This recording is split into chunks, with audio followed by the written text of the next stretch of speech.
All right, guys, welcome. Welcome to another Monday. Hope everybody is having a great weekend. Had a great weekend and is starting off their week really good. So let's see who is on. If you are here, let me know. If the sound and video is good, Dustin, welcome, brother.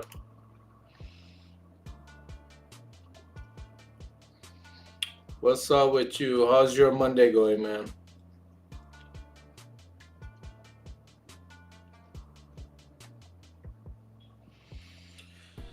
All right. Fantastic weekend. Hope you had a great one as well. Man, it was too short. I guess it was a great one because it was too short. It went real quick. So, we were busy this morning and then afternoon kind of died out. So, we'll see how it goes. All right, we should have our guest on in a few minutes. So, in the meantime, anything anybody wants to talk about?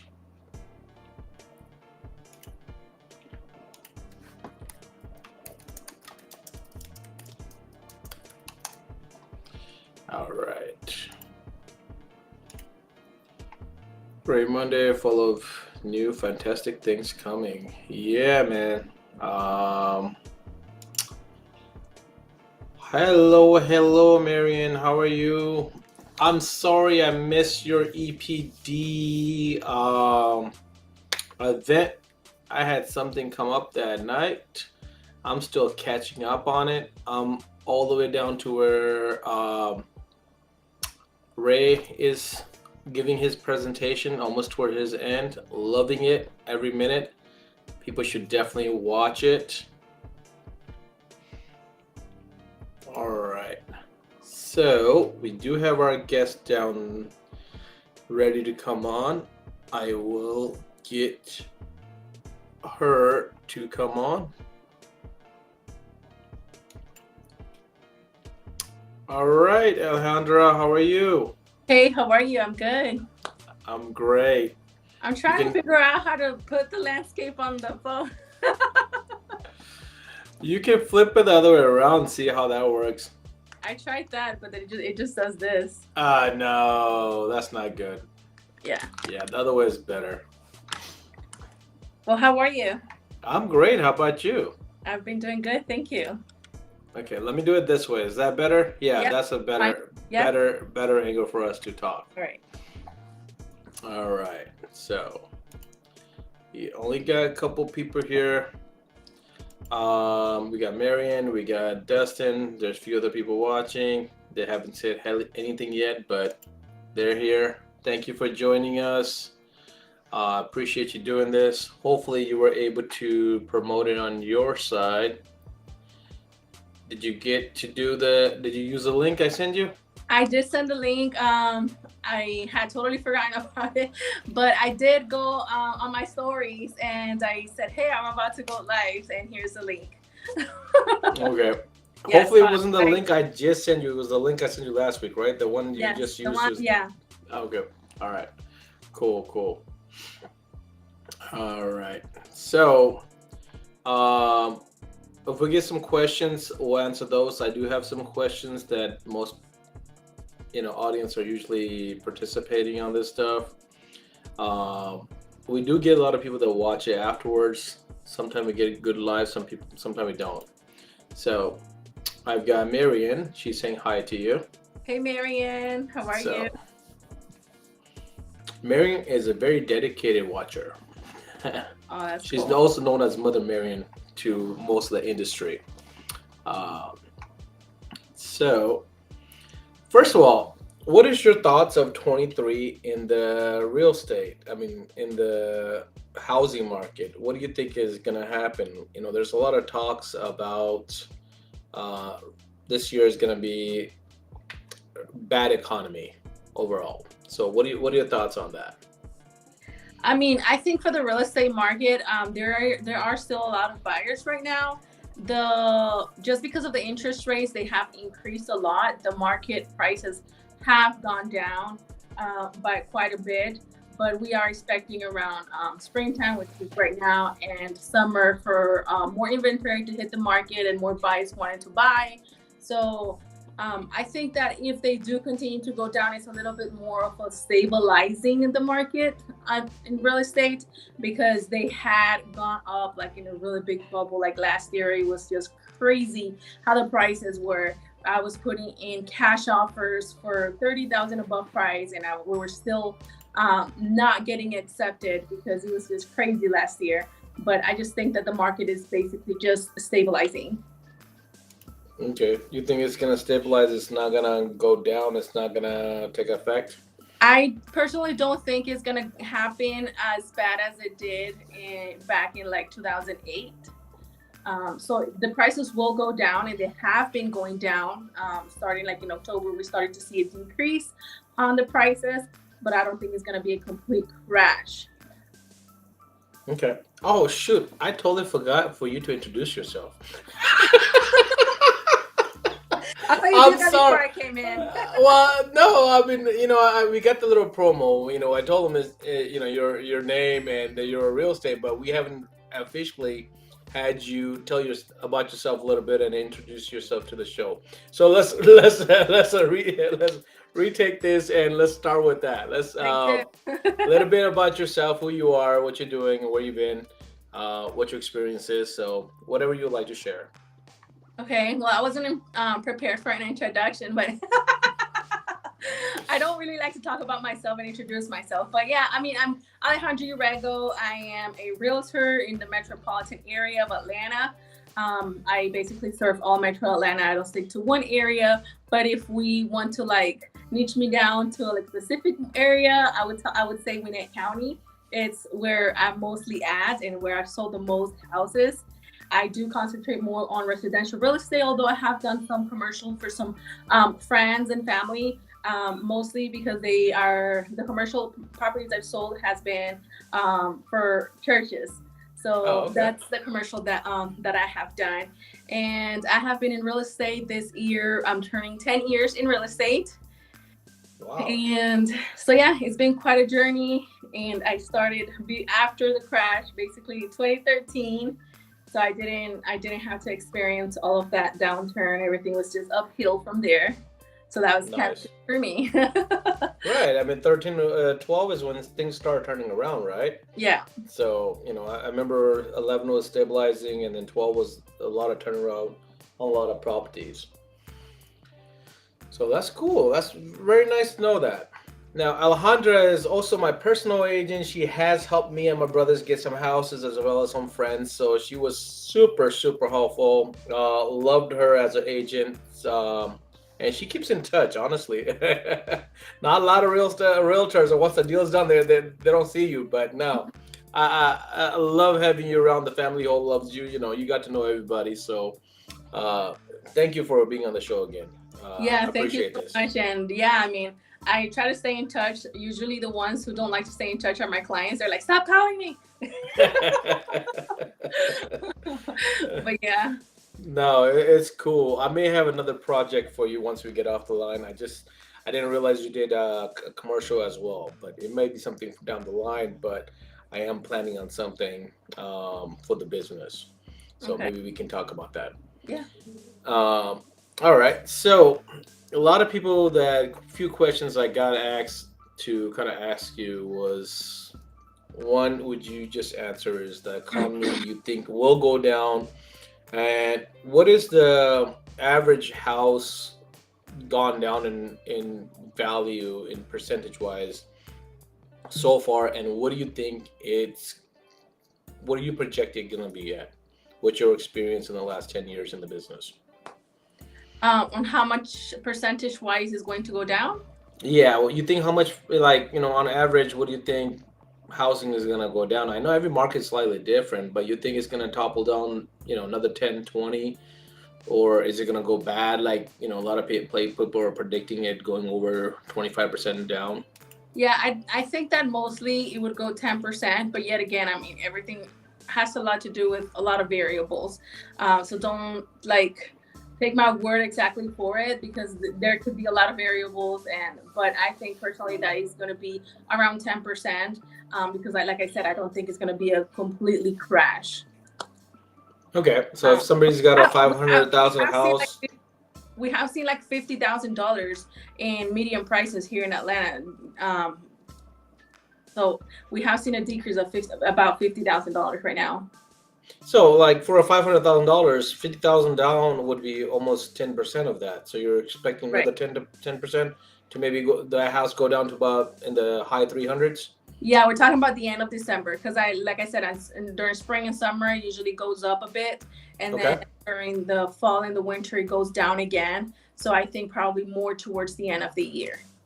Okay. So what causes that? What is the why is the high and low in the seasons? Well, a lot of it has to do with schooling. A lot of people like wait to move, to buy, to sell during spring and summer after the school is over. And they don't like to move during the holiday season. So that kind of like makes the market a little bit more like stable, in the way that you're not seeing a lot of home sales in that season. Right. Welcome, Shady. Jordan's got a question. I just call him Shady because he's go by Shady J. Hey, T-Town, how you doing, brother? All right, so Jordan's question is, how much work is it to learn about the real estate game? Well, it's not a lot of work. It's just mostly a lot of studying. You do have to take, when I did the course, it was like a 60-hour course, and you have to pass the school exam, and then you have to pay and pass the state exam, and that's basically like the hardest part of it. A lot of people just go and miss, and they're not able to pass the Georgia State exam. I passed it the first time, but I seen a lot of people fail on it. But yeah, I mean, it just takes basically just a lot of studying and studying and studying. That's what it is. So the real estate test is per state, right? So if you want to go and sell in another state, you would have to go take their test, or is it something like, I've done the insurance test. It's something similar. It's per state, but once you have for one state, you just kind of have to apply for the other state and pay their fees and dues, and they kind of give you a license for it. How's the real estate? Is it something different? It's something similar. I mean, every single state you have to take the course, and then you have to take their state exam. But like, for example, I'm licensed in Georgia. If I want to get licensed in Florida, there are some reciprocal states that you don't have to redo the whole course. You can just go and take the state exam of the state. Like if I'm taking Florida, I'll take the Florida state exam for real estate, and then if I pass it, I'll pay the dues, I'll pay for the exam and join the board of realtors of wherever part of Florida that I'm trying to get access to the MLS, and then I'll get licensed there. And then from then you have to continue paying monthly, like your dues of trying to keep your license, and you have to keep your continuing education credits in the different state and your state that you're in. So you have to like learn double the time and do all of that. Okay, so when you get the license, how long is it for, or how often do you have to study or do any kind of exams on it? So you have to renew your license every 4 years. And I think it's around 30 to 40 CE credits that you have to do every 4 years. And 3 of those hours have to be licensed law. And like in licensed law, they kind of like recap on everything that is the law that you have to know. And then the other parts of the CE credits, it can be any CE credits or any classes that you have taken. Okay. So Jordan's got another follow-up question on that is, do you have to live in the state that you sell? You don't have to live in the state that you sell, because like I said, I'm in Georgia. I can get a license in Florida, and I don't have to live in Florida to sell in Florida. I can just travel over there, or I can get someone to show houses for me in Florida, or build my team and have someone over there to do the things for me, but I'm still getting paid for it. So you don't have to do that. But then again, you don't really have to have a license to be able to refer. Because if I'm not going to be traveling to Florida, I can just go ahead and refer to another agent, and then I get 25% of the commission. Okay. Cool. All right. So, now you said joining the MLS. I'm not sure if I said the whole thing right or not, but when you do other states or even in Georgia right now, do you have to be registered with a real estate company, or can you be an independent real estate realtor by yourself? No, you have to have a broker. So you have to hang your license with a broker. And if you want to become a broker later on, you can, but you have to have at least, I believe it's 3 years out of the last 5 of experience doing real estate. And then you have to go back to school to take a broker's classes, and then take a Georgia's broker state exam to become a broker. And then you can open your own company to be your own agent. Oh, okay. So it's Yeah. a long process. Yeah. So, but if you're just selling real estate and you're not a broker yourself, you have to be under a broker. Gotcha. All right. So Jordan doesn't definitely make it will learn. I just want the test. I just have test right. All right. So I'm just catching up on some of the text that's been going on in the meantime. Okay, so yeah, a lot of people thought you had to reside in the state, so that answers that question. Dustin's got, I just have the issues of forcing myself to sit down and go over material. So a lot of people don't like the the steady part of it. I was going to ask that to Cash. Great question. Okay, I guess I answered the question for her.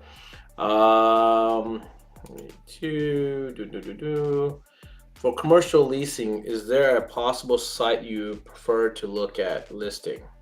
For leasing, for renting, Yeah. I really don't do a lot of rentals, so I wouldn't really much know how to tell you except for Google rentals in my area. I know Okay. Zillow and Trulia, they also have rental listings in their site, but I don't know if they are if they're the best one. So I wouldn't know what to recommend you on that because I don't specialize in rentals. Okay. All right, let's see what other questions got. I'm applying to Jordan. Dustin, I feel that too. And we got good question, Dustin. And what's the most you made on a sale? Not that much. Actually, it was on a commercial property and it was 18,000. Nice. Yeah. 18,000. Nice. It was a lot of headache though. It was 3 to 4 months under contract and it was a pain. Wow. I have a dealer looking for a commercial property in Maryland. Yeah, so Alejandra does mostly real estate, like she stated earlier. I mean, residential, but she's only helped out a few churches get some properties locally. So I don't know, unless you got some referral in Maryland for a commercial, Marion may have somebody for you. Yeah, we can always. what I tell the people who follow me on social media is that if they are wanting to buy or sell or whatever, they can contact me and I can actually help them find a good realtor, reputable realtor, regarding their needs, like if they need it bilingual, if they need them to speak a certain language. Like I take my time to be able to search for a good agent and then I refer them over to them. And if they ever have any questions, they can always come back to me and ask me any questions. And they have like basically a second opinion realtor in another state. And if they're, so that way they can be like a little bit more sure what they're doing in their state. A lot of laws and regulations might be different, but the home process a lot of the times is very similar. So like, for example, there's a lot of agents that ask their buyers for retainer fees. And then once they pay them a retainer fee, they can disappear and never come back or never answer your phone again. And the retainer fee, the agent keeps it. So I've seen a lot of agents do that. and people do get scammed by agents. So Really? yeah, it's Oh, I was not aware of that, it's the honestly. whole thing. Wow, guys, so there you go. Alejandra's putting herself out there. If anybody needs any kind of referrals, any kind of questions, she'll be more than able to help you out and kind of give you a backup. I can personally speak for Alejandra. I've known her for now, what, 7 years? Yeah. And Christian's known you since high school, and I know him for for longer than that, almost 10 years with Christian as well. So um, but I appreciate that. That's really good of you to kind of offer that to people to help them out. And I didn't realize that real estate agents actually did that kind of shady stuff. Shady J, you hear that, right? There's shadiness in real estate as well. Yeah, there is. All right, let me catch up on a couple of these. How about a site for purchasing commercial property? So a lot of people use LoopNet That's what I was to gonna suggest.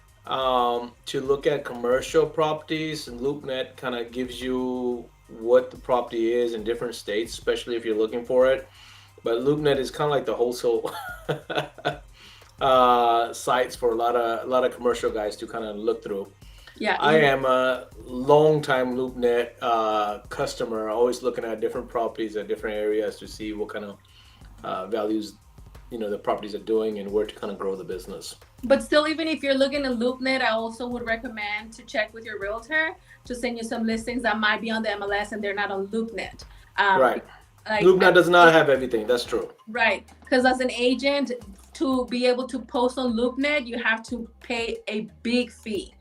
So sometimes agents don't want to go to LoopNet to post their listings, and they just post it to the local MLS, and then they'll have the listings there. So a lot of them won't be on LoopNet. But yeah, LoopNet is the best site.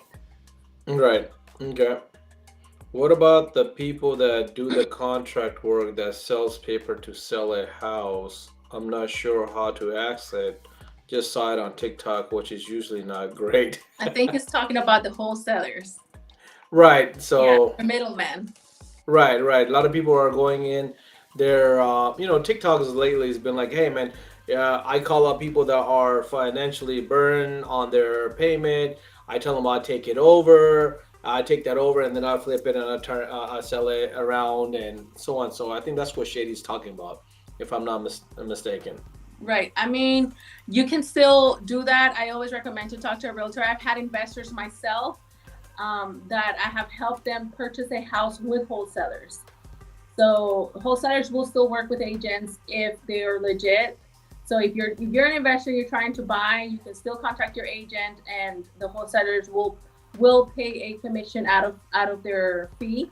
So we write up a legal contract, which we already have access to the realtor forms, and we'll write up the contract and make everything legit and make sure that you're doing everything properly up to the closing table, making sure the title is going to be clean. If you're going, I mean, most of the time you don't need an inspection for an investment property because everything needs to be fixed.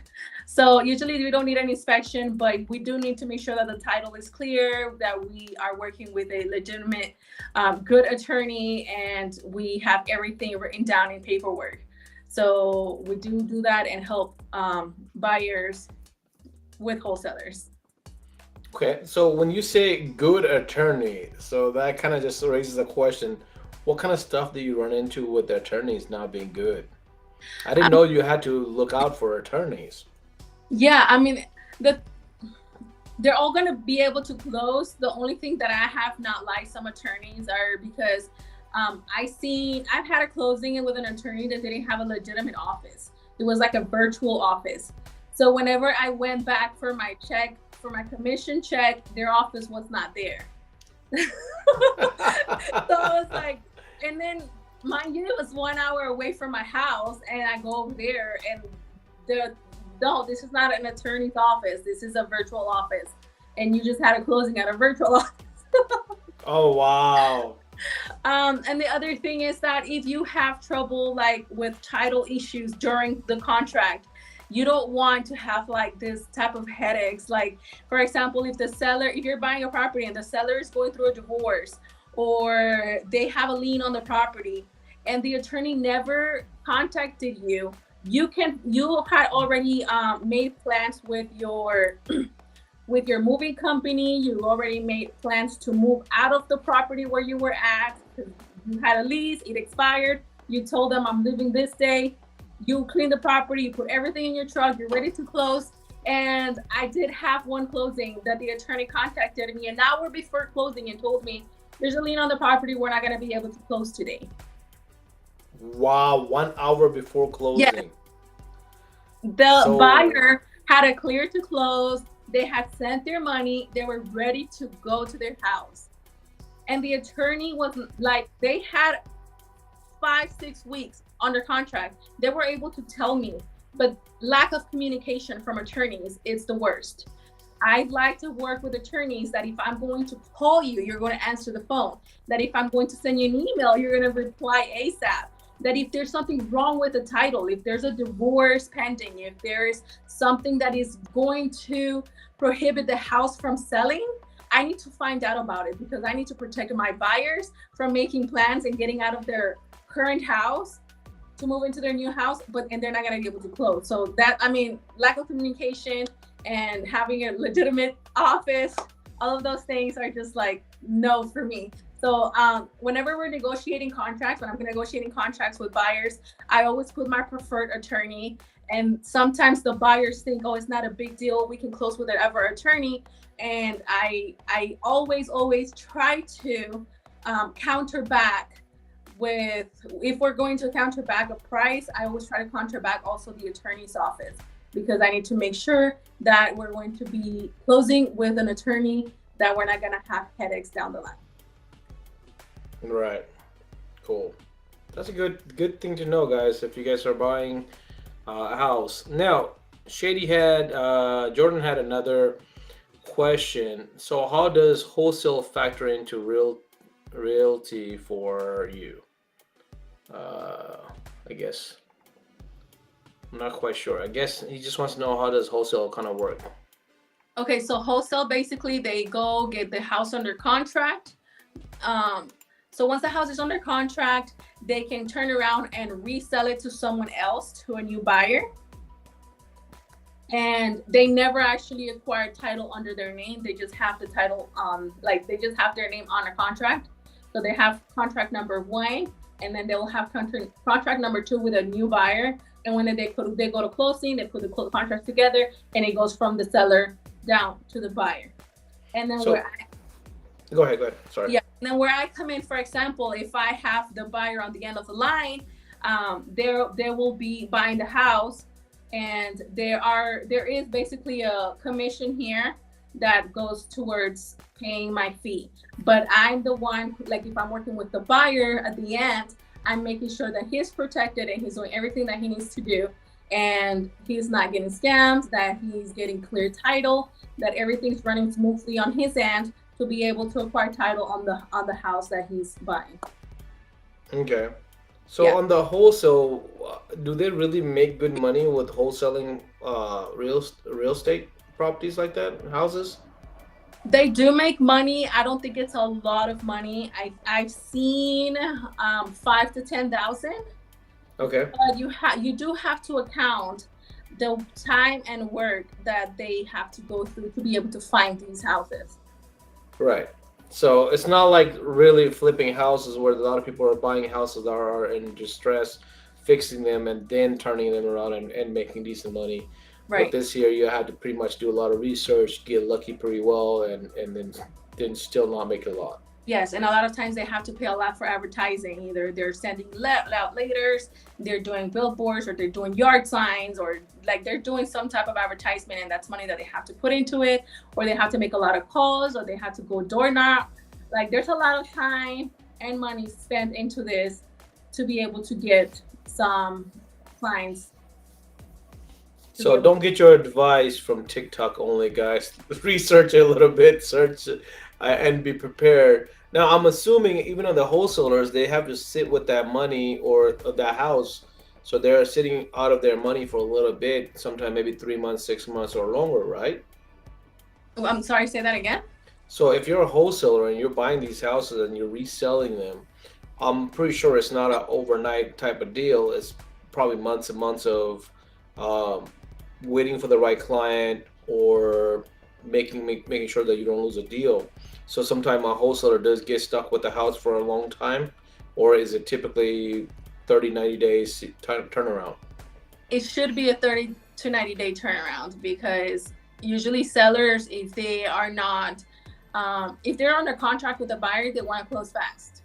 Okay. So they're not going to go under contract with a buyer for 6 months. No, Like, I'm just saying, like, let's say I'm a wholesaler. If I purchase a house, but I don't have a buyer yet, like, you're not what really does? purchasing the house. You're not Oh, okay, purchasing the house. You're just getting the house under contract. And okay, you're okay, okay. basically selling the contract to another buyer Okay, that is going got to you. be able to close on the house.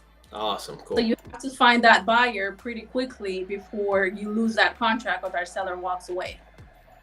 Right. Marion, I agree with you. I don't think could ever buy a property without an agent. I 100%. You know how many papers they have to sign and look over? That's why having an agent in your back pocket is great because they'll do all that headache. And believe me, I know Alejandra deals with a lot of headaches. She's on the Starbucks VIP list just for that reason, just because she needs that caffeine to keep up with everything. Yes. No, and it's funny because I actually have a client. He's from Pakistan, and I love him so much because he goes to Pakistan, and there's a time difference. And I tell him, hey, he says, I want to see this house, and I show him the house virtually, and then he says, I like the house. What do you think? And then I tell him what I think, and he's like, okay, then I trust you. Let's make the offer. How much should we make the offer? I tell him how much we should make the offer. He's like, okay, just send it to me. And then I'm like, make sure you read. He's like, no, I don't need to read. I'll just trust you and just tell me where to sign. I mean, that's a good businessman right there. Like, if he has a good relationship with you, like, seriously, like, look, when we started looking at houses, we got my house first, and then by the time you were doing my brother's houses, you kind of already knew what we were looking for, and you didn't even speak the language, but you understood right away, like, hey, they don't like it. Like, I didn't even know how to translate it with you, and that's what, like, a lot of people got to realize is you got to get really good with your realtor so they can understand what you want and get you what you need. You know that's ultimately it's a big purchase. It's one of the biggest purchases that you make. Is you want to make sure you have somebody that does all the paperwork, gets you what you need, so you're not regretting this purchase. And then ultimately, you're also not getting any kind of bad investment or bad deal on it. Right. Side money is good money though. Yeah, side money, but real estate, man, that's a lot of money to make the little side money. So It's a lot of work it's to a make lot of work. money. Yeah. Exactly. Exactly. A lot of people make it on TikTok look very simple and very easy. It's not. Like she just said, on a wholesaler, they're knocking doors, they're making calls, making flyers, whole bunch of stuff. They're hustlers, Oh. and they get the money, but they're hustlers. Like, it's not easy money. It's not easy. TikTok don't lie. I love Dustin. Dustin keeps it real, right, Dustin? I've learned so much from It's Ridiculous, but I always research or try it out myself. So, I uh, just saw TikTok today. My husband sent it to me. It said, visualize something right now that you have never thought about, that you have never spoken to about it or anything. Think about it right now and let it go and never think about it again. Probably I'm doing wrong right now, but I'm like, okay. And he said, and you'll watch, do not pursue it. You will get it. And then I put in the comments, I thought about winning the lottery. And if I'm not going to pursue it, that means I'm never going to buy a ticket. I'm still trusting the process. is this shareable? What are you talking about, Jordan? Is the show shareable or is information? I think he's And talking about the live, maybe, if he can share it. it should be Incredible Cash. Facebook is public, so anybody can get on there. YouTube is same thing, Incredible Cash. YouTube channel is public. Oh, that reminds me, guys. Uh, for everybody that's been watching, I created a YouTube channel and I never told anybody to go subscribe on it. So everybody's still on the top 10 service channel watching on YouTube.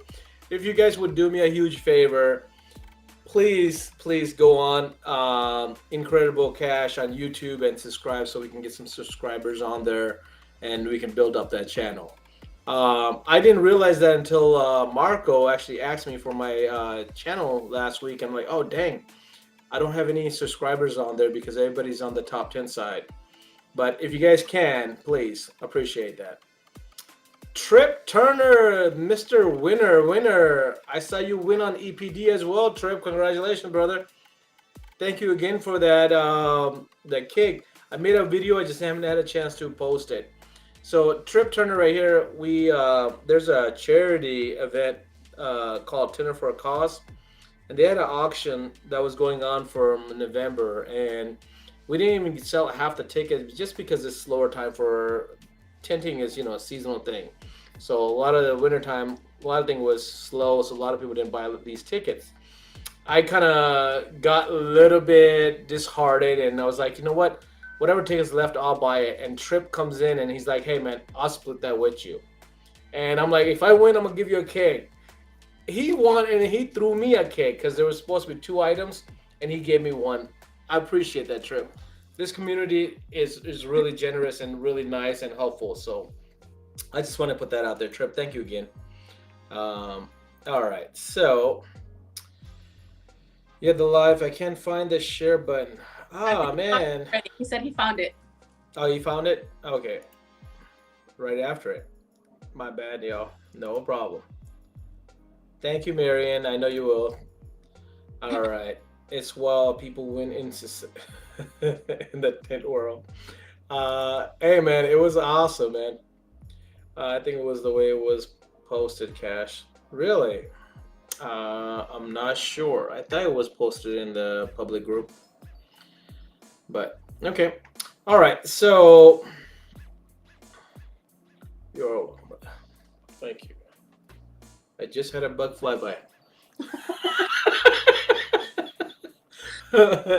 Spring is here. Spring is here. I literally had a bug go right here. I don't know if you guys caught a cat. My videos, and it just went by super fast, like in a corner, like a millisecond. And I was like, they wouldn't catch it. Like it was way too fast. And someone for sure was in the comments, did you guys see the fly? I was like, oh. Yeah, I was like, for one second, woo, it went right across my, right in front of my face. So that was funny. All right, I can't wait to give away a plotter. Yes, EPD is giving away a plotter, guys. If you guys didn't catch the EPD, they're giving away a Graphtex, I believe the FC7000, 50-some inches. So there's a way to qualify for that. They're also giving away the what is it called? The Glazerizer, whatever the thing is, where you kind of demo the PPF damage from the rock. So you guys want to jump on that, check them out. And they're also they also will be 50-inch. There we go. Thank you, Marion. And all the proceeds until I believe the first goes towards Tenor for a Cause as well. She can there you go.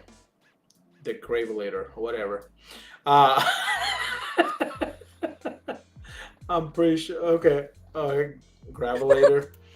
I guess so. All right. But those are things you guys can check out on their page. Don't miss the live. If you guys have missed it, watch it. I've got it on my binge. I'm trying to catch up at 30 minutes in increments. It's over 2 hours or 3 hours. I didn't realize it was that long. So I'm almost there, Marion. Hopefully by Wednesday I'll catch up. 10% goes to Tenor for Cause. Yes, of all the purchases that if you use their code, 10% goes to Tenor for Cause. You do not have to be a signed dealer to buy from them. That was the one thing I learned. And they're now distributing everything 3M has automotively in the thing. Oh, here we go. Are you happy being a realtor? I am happy actually. If I was to pick another profession, I think I would still stick to real estate. I really enjoy helping out clients. I like seeing houses, showing them. I think the part that is the most boring is doing the contract stuff, and being on contract is the headache. But the fun part about it is being able to see the clients and go see the houses, and just that part of the job makes it worthwhile. That is awesome. How many miles do you put on your car every year? Have you tracked that? Not really. Okay, so I think it's around 30,000. I gotta be more than that. I think it's around 30,000. Normal. But it's between two cars. I don't know. Yeah, I mean, I think you're doing more than that because the average person in Atlanta does 20,000 miles, 15,000. It used to be tax gun, and Georgia's 20. And with you being a real estate, I'm assuming you're doing at least 40, if not I more. do live pretty far out too. Yeah, so you live out by Winder in some area right there, right? Yeah. So you got to travel back in town all the time. Yeah. They got a really nice house. I've only seen it in the pictures, but they got a little farm like looking house that her husband keeps very busy. Gets her fresh flowers, man. This guy has a flower planted for her and gives her fresh flowers. I love Max. Say hi to Max for me, please. Her husband is the sweetest guy ever. Rich right now. Uh-huh. That we have fresh eggs every day, so that means we're rich. Ooh, look at that. Fresh eggs. Especially fresh eggs are worth money. Honestly, I would 100% buy those. All right. So where we at? We missed some stuff. Are you happy? I mean that we answered that. Thank you, Cash. Thank you, Marion. What did you do before realty? Okay, so I was a co-owner, 50% owner of a Hispanic newspaper here in Georgia. I was quite young. I purchased it when I was 18 years old. So I did have a partner with it, and the newspaper still runs. So if I go to any Metropolitan Mexican or Hispanic store, I can still see the newspaper, it still runs. But the reason I left was because of differences with my with the other owner. I wanted to move towards more technology and social media and website, and try to push that more, and advertisement wise, because I wasn't just the owner, I also managed it. So I did all the managing of the business, and he did all the newspaper and like the news, basically he was the editor. He was the editor. Yeah. So he was in charge of writing the newspaper, and I did all of the managing and all sell advertisement. I would visit clients. I would do the invoices for everyone. I would manage several sales representatives from the newspaper. So I was basically, they would come to me whenever they needed anything, and I was in charge of the specials, like everything that had to do with managing the whole newspaper monetarily. That was basically my side, and he was in the side of going out and doing interviews and taking pictures and doing everything that had to do with news.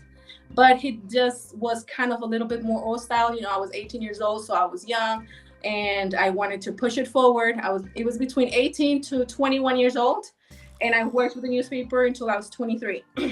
But he just wanted to stay with paper, and I wanted to be more technology, and he just wanted to stay old school. You got cut off there. He just want to stay with paper. You want to go digital. Yeah, and he was old school, so I decided to just leave it, because I didn't sell it or anything, because the last 2 years were like the first years of me being the owner of the newspaper was really good. Back then I was making like 60,000-70,000 a year. Wow. And being like such a young person, it was really good.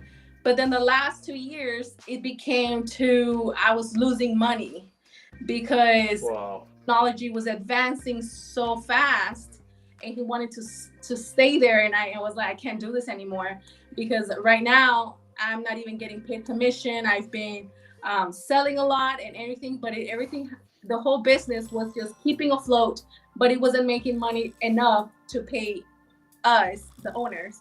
And his hobby was writing articles because he went to school for that. But I can't live out of a hobby. Okay, I got you. So if I'm losing money, I just left it to him. The newspaper still runs, but yeah, that's what I was doing before. Oh, that's cool. So you went from that to straight to the real estate. Okay. Yeah. So what made you get into the real estate? Like from the newspaper, was it somebody that you met at the newspaper that kind of got you into it, or were you just looking at something to make money off of and not lose money on? Is that what the deal was, or what's the twitch that got you to be a realtor? The twitch that got me to being a real estate now. Yeah. So what made you shift into this from the newspaper to becoming a realtor? Right. So I was with the newspaper, and then I ran across a book that I read. That's like the only book that I could say that I completely finished. but I completely finished the book, and it was Rich Dad Poor Dad, and it kind of opened real estate. It made me fell in love with real estate, and I wanted to become an investor. And I was like, I'm going to become an investor, but I didn't really know whatsoever. So my solution was I'm going to take real estate classes to learn, because I wanted to learn more about it.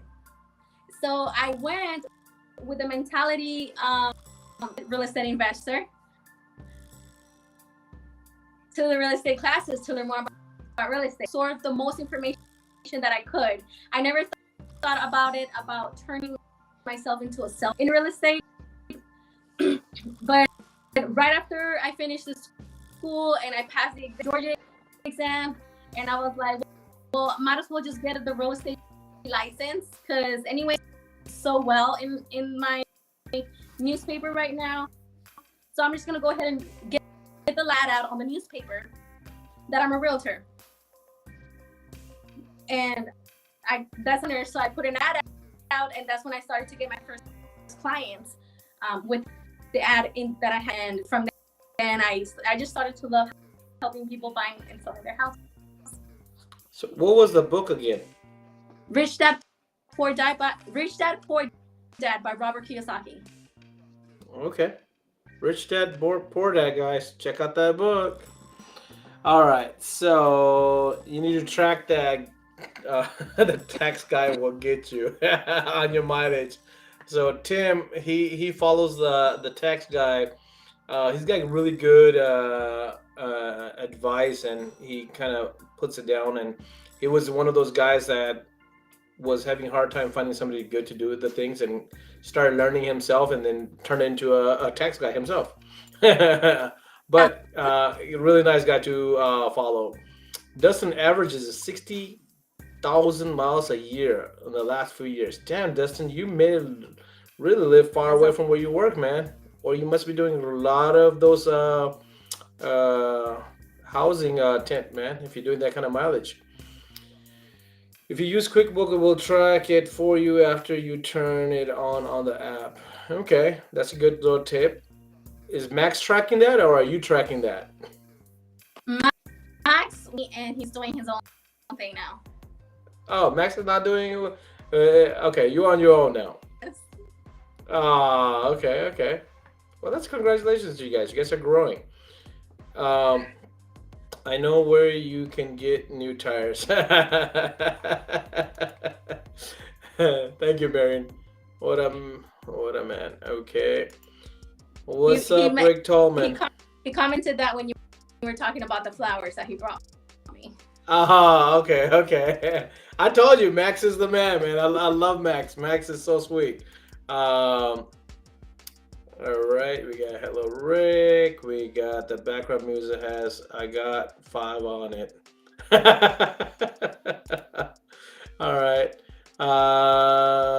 Hey, okay, there's that, and then hi Tim. Okay. All right. So a few other questions. Investments. I believe last time we spoke, you said you were into investing yourself, right? You're investing into well, you just said earlier you're into investments. Real estate investments. What is your best advice on that? What to get into, what not to get into, what to watch out for, especially if people want to spend their money wisely on it and grow and not take loss on it. And with the new, what the prediction is, the market going down, what to do at that point. I think that what I've seen work a lot, seen a lot of TikToks and everything on it, and we've tried it ourselves. It's Airbnb. I think that if you are investing and turning it into Airbnbs, you can get it in a year than you would get if you're trying to fix it and just trying to rent it. If you're trying to rent a property per month, maybe you were getting like, who got a loan on it, maybe you're getting like $500 a month. But in Airbnb, you're getting a lot more on your return on investment. Okay. Have you So ever tried how many Airbnb? I've been looking at Airbnb lately, honestly. I've been looking at it for the last year. I've been really wanting to invest into one and just to kind of try out. I've got a friend that's like, "Hey man, you need to get into flipping houses." So I've got a friend locally that is flipping houses. He shifted about 6 years ago. He got with the guy he worked for at his job needed somebody that he trusted to handle and manage some stuff. So he started managing the houses that were being flipped because he needed to stay on top of contractors and stuff. He got a little taste for it, and then he started investing with him. And now he's in it full time. Like he's on average flipping maybe 6 to 8 houses a year, and he's trying to get to where he's doing 10 to 12 a year. And most houses he's making decent money on. They're going out to these auctions to buy the houses, and he was telling me all about it. And he's been trying to get me to get into that lately. But last year or so, I've rented a couple of Airbnbs, and I'm like looking at the numbers. I'm like, man, these guys are really making money in Airbnb because if you're just renting out a house for a weekend, you're making half of your payment for that house right there off one weekend. And that's a Right. 2 or 3 day rent, and that's half a payment. So I rented an Airbnb last, not this Christmas, but the Christmas before in Pensacola. And the cool concept they had right there off the beach, they had a house right at the beach. They had a 2 story. They actually lived on the second story, but the basement that actually was connecting to the beach was a rental. They used their rental full, and I talked to the lady a little bit, and she was like, "Yeah, man, this is our retirement. This funds us. Like, not only does it pay for the house, but it pays for their living expenses." And she's like, "We've been doing this now for I think she said like 4 years," and she's like, she's loving it. She's like, Yeah. her and her husband, they have more time to do things. They got grandkids, so they now spend time with the grandkids, but whatever retirement they're getting, it's nothing compared to what she's getting out of that Airbnb, and she takes care of it pretty good. She packed that room up. She had like a 4 room beachfront house, but she literally put twin beds, bunk beds to kind of turn it into like a larger family stay. So if you got somebody that's like 10 or 12 people, it can stay there, and it ran us almost $1,500 for 3 day weekend. So I was like, dude, $1,500. I'm imagining at most she's paying is $4,000 for that house as a payment. And if she bought it years ago, she's not paying that much. She's paying a lot less. And then I talked to her, and I'm like, dude. She's like, yeah. She's like, we're now looking at buying a second one in the same area to just maintain. But she's like, yeah, we're making really decent money out of it. So Yeah, on YouTube, he's from Atlanta as well, and he started with one. Now he's up to like 40 Airbnb properties. Self a vacation home in Florida, and he's basically a $1 million, and he's going to Airbnb that out the rest of the year in his mansion home in Florida. So imagine like a 13 bedroom rent for like $10,000 to $20,000 a night. So just like he earns the money to pay off the mortgage. Wow. Yeah, no, I mean, I'm seriously looking at that. That might be my next investment. I may need to get connected with you on that. Maybe getting a smaller house somewhere nearby that can be turned into an Airbnb because, man, I've stayed at a couple of them. They're great. The maintenance doesn't seem to be a lot on it, and then there's a lot of fees that's associated with it. So, as an investor, I believe you're pretty covered, especially on damages and other stuff. The last Airbnb we stayed at, they didn't even provide soap or anything. I mean, shoot, you know, all they had was towels, but you had to bring your own soap. Yeah, good thing we read that part and took our soap and stuff. But yeah, uh, like I said, a couple different ones, but it was unique. So definitely, guys, if you guys are looking into investment, there's definitely Airbnb. That would be the way to go. I One of my clients told me that QuickBooks had that it will even let you say that trip for your personal business or personal. Okay, yeah. So that's tracking the mileage again. Tim has two businesses, so he's trying to stay on top of expenses and make sure he gets his deductions off of that. So, little suggestion there as well. Thank you, Tim. Appreciate that, guys. If anybody else wants to use that, if you're using QuickBooks, it will track your mileage. There are also apps out there that will specifically do that kind of stuff for you as well, and then a lot of them are free. Some of them are very minimal charge. If you are trying to get your tax write-off and get your expenses down right. Any other advice that you may have for the general public watching? Um, get pre-approved before you go buying a house. That's it to everyone who's wanting to buy. It's get pre-approved. You know, Okay. the realtor time and start searching without getting it pre-approved. Okay. So how's that changed? Has that shifted from last couple of years where the house was coming on and it was being sold before even the signing went on?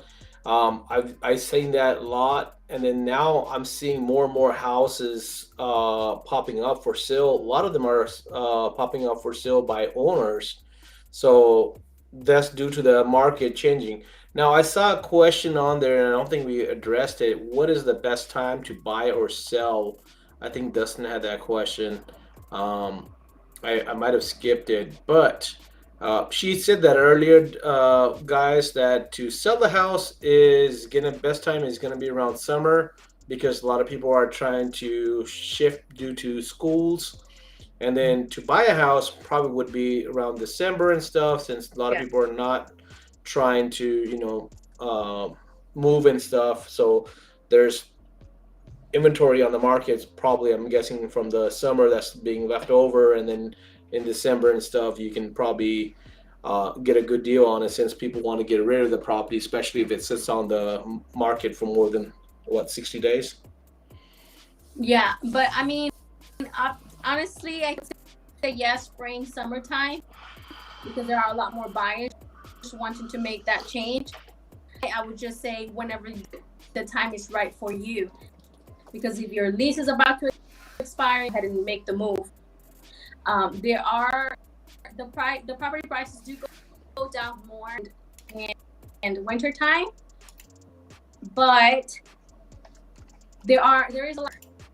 So you might have more competition and more houses that you can look at during the December and that time frame. There might be the house that you want. You might So you might have less choices to pick from at that time. You may get a better deal, but you may not get the right choice. And again, this is a lifelong or usually a biggest investment. So, like you said, the best advice, I like that advice, Alejandra. Thank you. That is whenever you need or want to do it and pick what's good for you rather than just looking at pricing at that. That reminds me of my dad used to say a saying is that uh, affording something or buying something depends on where you at life and what you at financially. You know, Right. sometimes buying a little thing is very hard for you because you cannot financially afford it. But if you're financially set up where buying a big item is nothing, it's all about, was that $100 purchase harder for you when you were struggling, or was that $100,000 purchase now that you're succeeding or you're becoming a multimillionaire or whatever?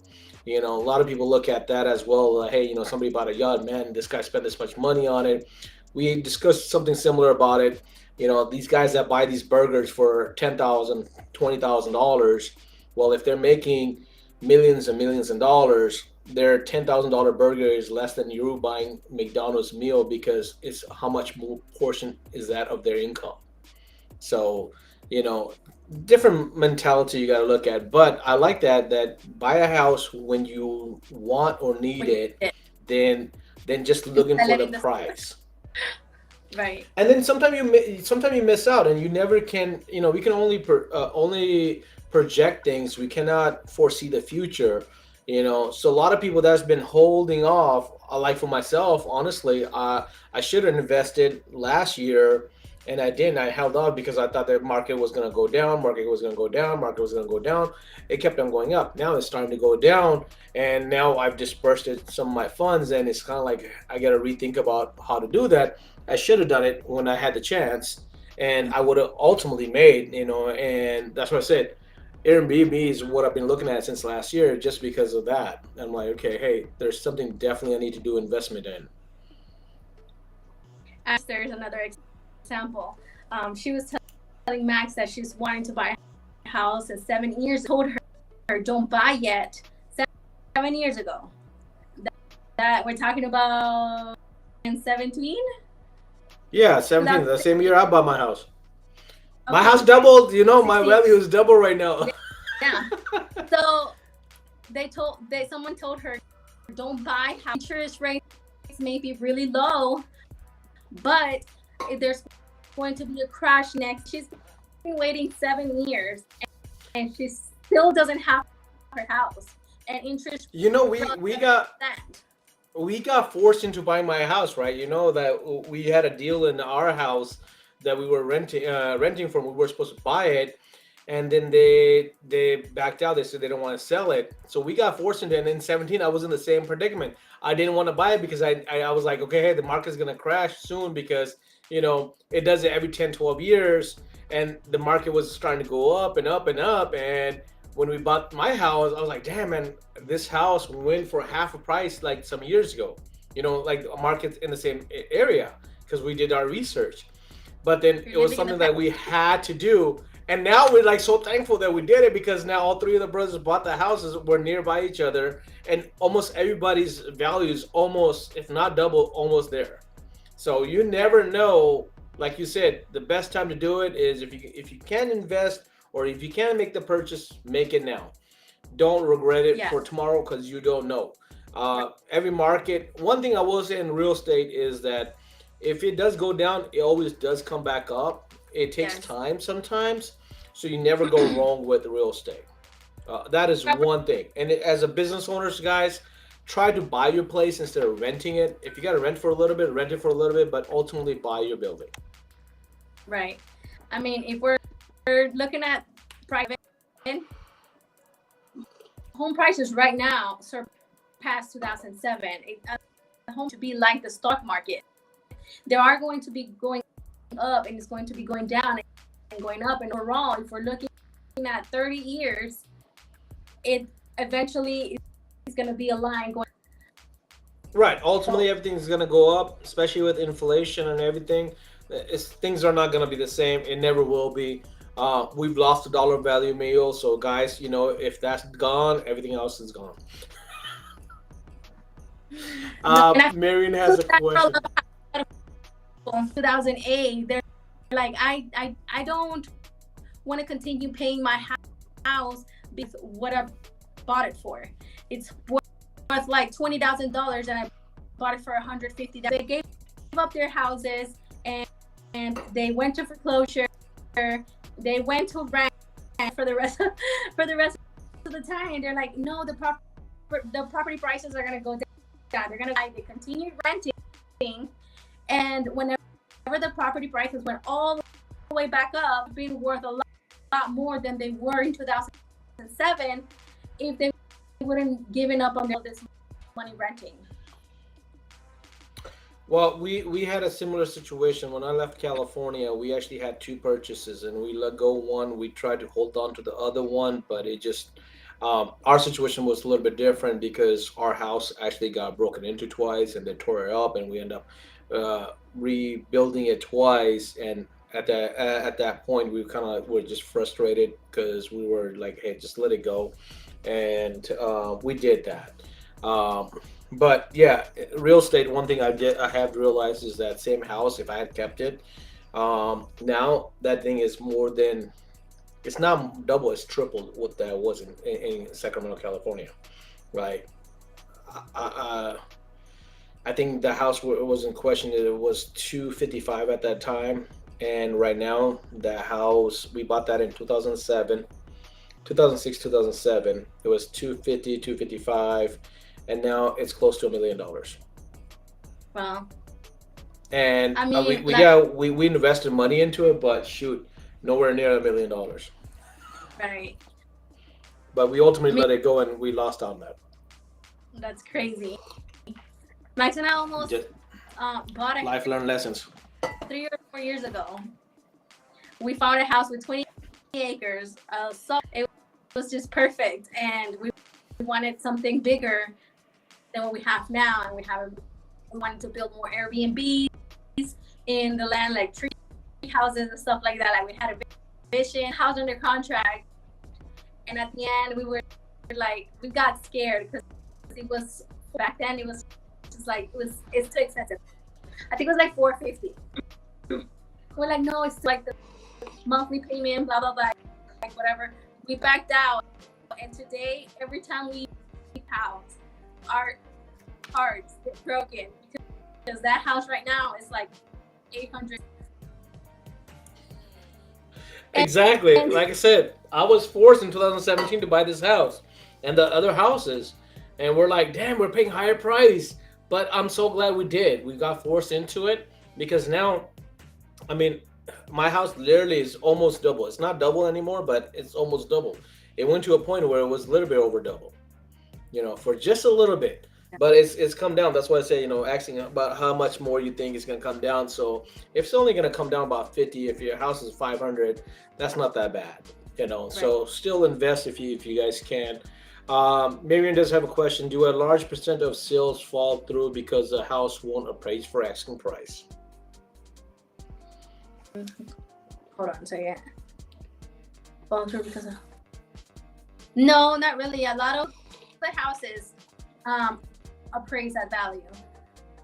Okay. I think during real estate 10 years, I've only had 3 houses that didn't appraise. I haven't had a problem with appraisals. We as agents try to price them right.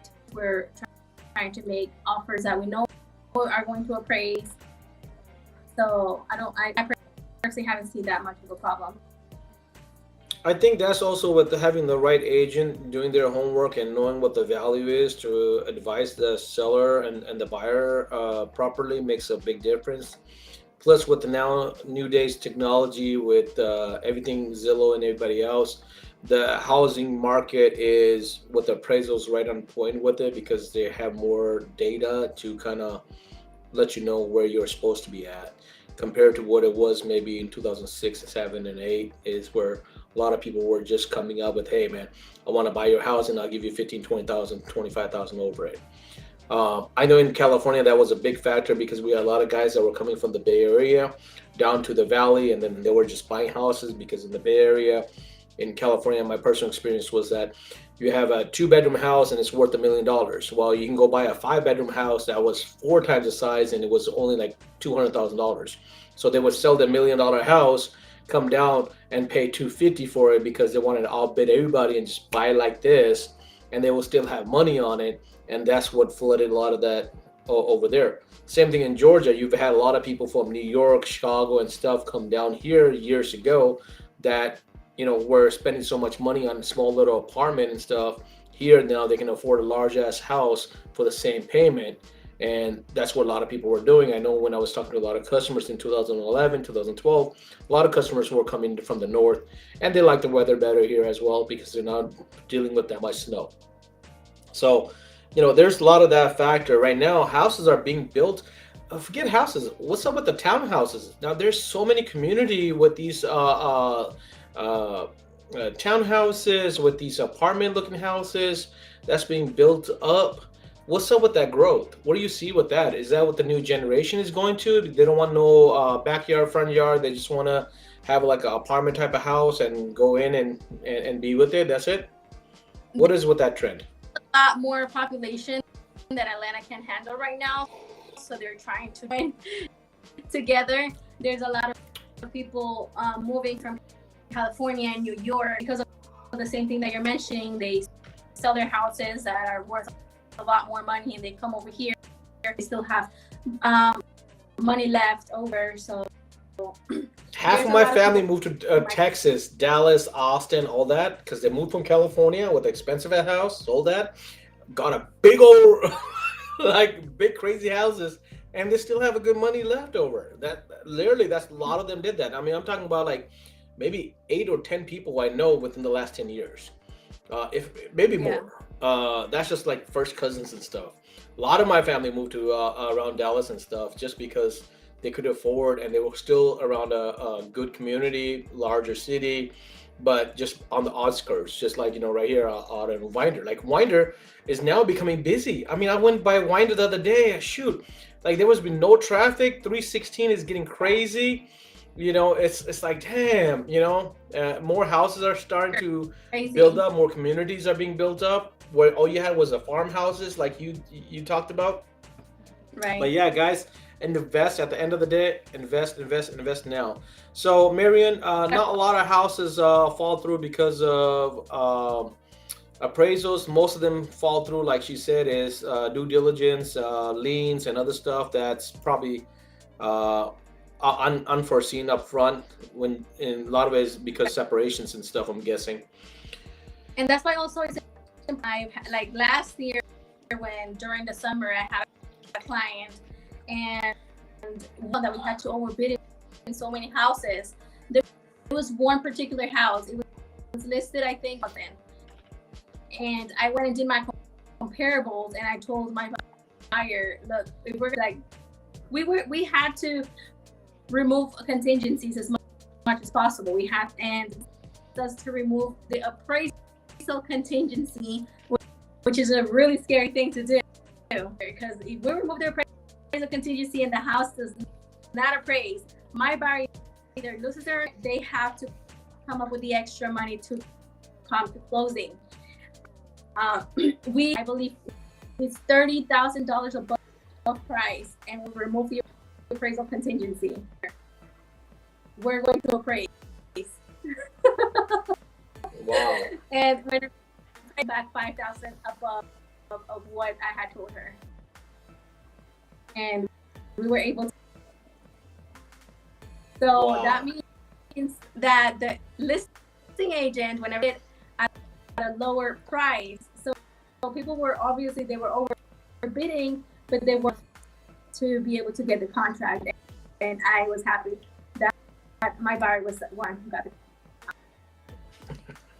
Nice. Do you know what a down payment might be for a commercial building? You know the answer to that? I have an idea, but I'll let you answer it. It's about 20 to 25% for commercial. Okay. It used to be around 30 before, so they've come down a little bit on the commercial? Okay. Yeah, it's 25%, yeah. Okay, 25%. Depending on what commercial and what the market is going for, they may ask for 25 over 20 just because of, commercials. In Atlanta, it's been hot, so commercials never taken a dive on it, honestly.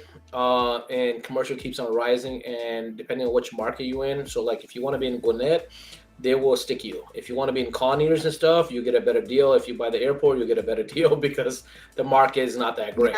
But if you're around here, like you want to be around Beaufort and stuff, you're gonna pay premium. So it depends on the market. I've seen some greedy sellers out there. Yes, there are a lot of greedy sellers out there. I've had a friend, close friend, that bought a house and then the guy raised the price on it when they were about to go sign the contract, and he ended up paying for it because the house was still valued way better. The seller didn't realize the market was uh, growing a few years ago, and he sold it. And by the time they did the foreclosing and stuff, I mean, by the time they did all their paperwork and stuff, the value was starting to go up, and the guy was greedy about it, and he wanted to back out. So they agreed on paying him additional 20,000, but the house had 50,000 altogether. So my friend still had $30,000 in it as a benefit. And my friend was for a minute was like, "No, I'm not gonna give this greedy bastard this thing." And my dad was like, "Hey, listen, you're still gonna have some money in it. Be smarter, be a bigger man, and just buy it. And you can actually stick it to him by buying it." And he end up doing that. Hey, anyways, we're way over our 1 hour mark. Why did I move from Cali? Mariam, when I see you in July, we'll talk about that. It's a long story, but family drama to be short. Anyways, Alejandro, thank you so much. I appreciate you coming on here. This was great. We actually ended up getting a lot more answers than I thought, and the hour really flew by. So thank you so much. Maybe we can do another one in a few months or something, and see where the market's at, and maybe have more questions that we can um, get answered. Yeah, Mariam, we'll catch up on that question. So, anything you want to say, Alejandro, before you leave? So yeah, thank you so much for inviting me, Cash. It was nice chat here for a little bit. No, So it was a yeah, pleasure having you on, man. I'm so glad we did this. I've been wanting to do it. Like I said, I've been wanting to do it this since January. I just haven't had a chance, and it's kind of hard with when you're running a business to kind of put a lot of these things to a side and make sure everything kind of goes through. A lot of people don't realize. Jason, another guy that does lives, he jokes about it like, "Hey, it may seem like we're not doing a lot, but there's a lot that gets put in the back end for just like being a right. business owner compared to a worker. Business owners end up having to do a lot, and a lot of people don't realize that. But I appreciate you. It was a great. We had some little glitches in the middle. Your phone was kind of a little bit behind on your connection, but you kind of caught up. I think we got all the questions answered. Marion says thank you, Thank you. and it's a great. So you have a great night. Thank you so much, and until I see you next time, and we'll talk on the other thing I was talking about maybe next week or Oh, something. all All right. right. Okay. Have a great night. Say hi to Max and everybody.